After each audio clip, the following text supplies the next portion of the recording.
जीवन की खोज के विषय में ओशो कहते हैं कि जिसे हम जीवन समझते हैं उसे जीवन समझने का भी कोई कारण नहीं है, और जब तक यह स्पष्ट ना हो जाए और जब तक हमारे हृदय के समक्ष यह बात सुविदित ना हो जाए कि हम जिसे जीवन समझ रहे हैं वह जीवन नहीं है, तब तक सत्य जीवन की खोज भी प्रारंभ नहीं हो सकती है। यदि अंधकार को ही कोई प्रकाश समझ ले तो फिर प्रकाश की खोज नहीं होगी, और मृत्यु को ही जीवन समझ लें तो जीवन से वंचित रह जाएंगे। हम क्या समझे बैठे हुए हैं? अगर वह गलत है तो हमारे सारे जीवन का फल भी गलत ही होगा। हमारी समझ पर निर्भर करेगा कि हमारी खोज क्या होगी। सबसे पहली बात जो निवेदन करना चाहता हूँ वह यह है कि बहुत कम लोगों को जीवन उपलब्ध होता है। जन्म तो सभी लोगों को उपलब्ध होता है और अधिकांश लोग जन्म को ही जीवन समझ लेते हैं और भूल में पड़ जाते हैं कि जिसे हम जीवन जानते हैं वह केवल एक जीवन को पाने का अवसर है, पाने का या खोने का, क्योंकि उसके द्वारा जीवन पाया भी जा सकता है और जीवन खोया भी जा सकता है। जिसे हम जीवन जानते हैं वह केवल एक अवसर है, वह एक संभावना है, एक बीज है जिसमें से कुछ विकसित भी हो सकता है और नहीं भी। यह भी हो सकता है कि बीज व्यर्थ पड़ जाए, उसमें कोई अंकुर ना निकले, कोई फूल ना लगे, कोई फल ना आए। दोनों बातों की संभावनाएं हैं, और जैसा आज तक होता हुआ है, अधिक लोगों का जीवन बीज व्यर्थ ही पड़ा रह जाता है।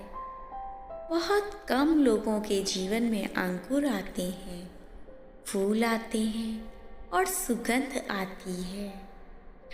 ऐसे थोड़े से लोगों को हम पूजते हैं, उनका स्मरण करते हैं, लेकिन एक बात का स्मरण नहीं करते कि ठीक वैसा ही बीज हमें भी उपलब्ध हुआ है और ठीक वैसी ही सुगंध हमको भी उपलब्ध हुई है।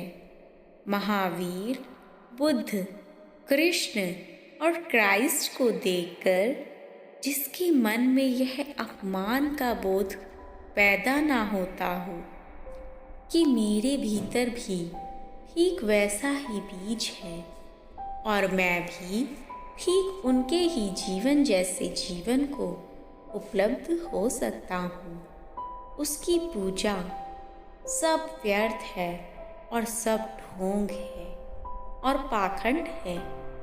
एक बात, इस पीड़ा से बचने के लिए हमने कृष्ण को, बुद्ध को, महावीर को भगवान बना रखा है। इस पीड़ा से बचने के लिए अगर वे भी मनुष्य हों तो फिर हमें अपने मनुष्य होने पर पश्चाताप शुरू हो जाएगा।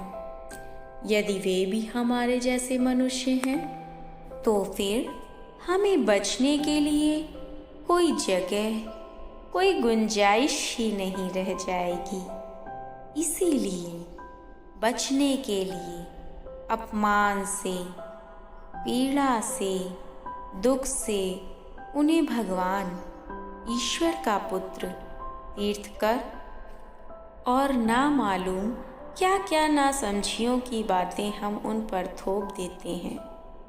हमारे जैसे ही सारे मनुष्य हैं। सारे मनुष्य थे, लेकिन कुछ मनुष्य बीज ठीक से विकसित होते हैं और उनके भीतर से परमात्मा का प्रकाश प्रकट होने लगता है और अधिक बीज विकसित नहीं हो पाते हैं।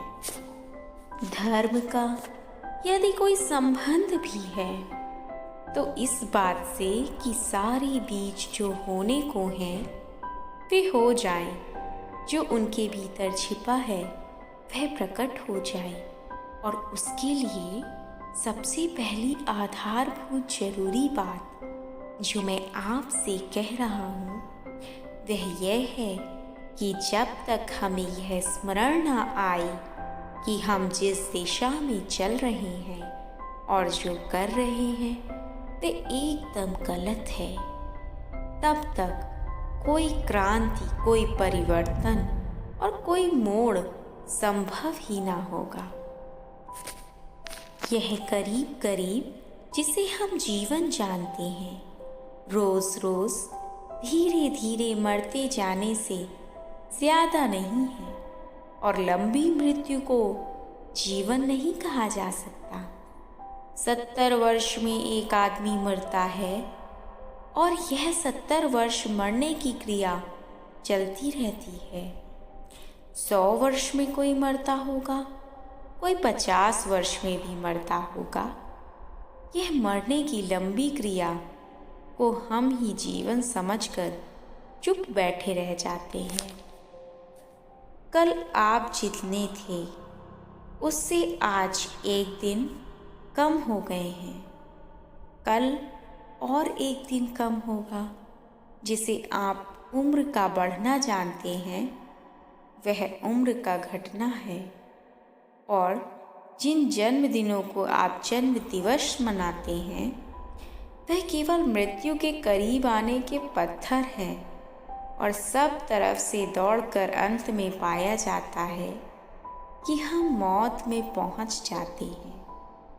किसी भी तरह दौड़ते हैं और कुछ भी करते हैं और 1000 तरह के उपाय करते हैं, 1000 तरह की व्यवस्था करते हैं। यह हमारी सारी दौड़ धूप मृत्यु से बचने की व्यवस्था से ज्यादा नहीं है। कोई धन इकट्ठा करता हो, यश इकट्ठा करता हो, पद इकट्ठा करता हो, शक्ति बढ़ाता हो, सारी चेष्टा एक बात से बचने के लिए है कि वह जो मौत कल आएगी उसके खिलाफ मैं कोई सुरक्षा, कोई सिक्योरिटी की व्यवस्था कर लूं। लेकिन ये सब व्यवस्थाएं टूट जाती हैं और मौत आ जाती है। Hey guys, please like and share the video and also subscribe if you are new on the channel.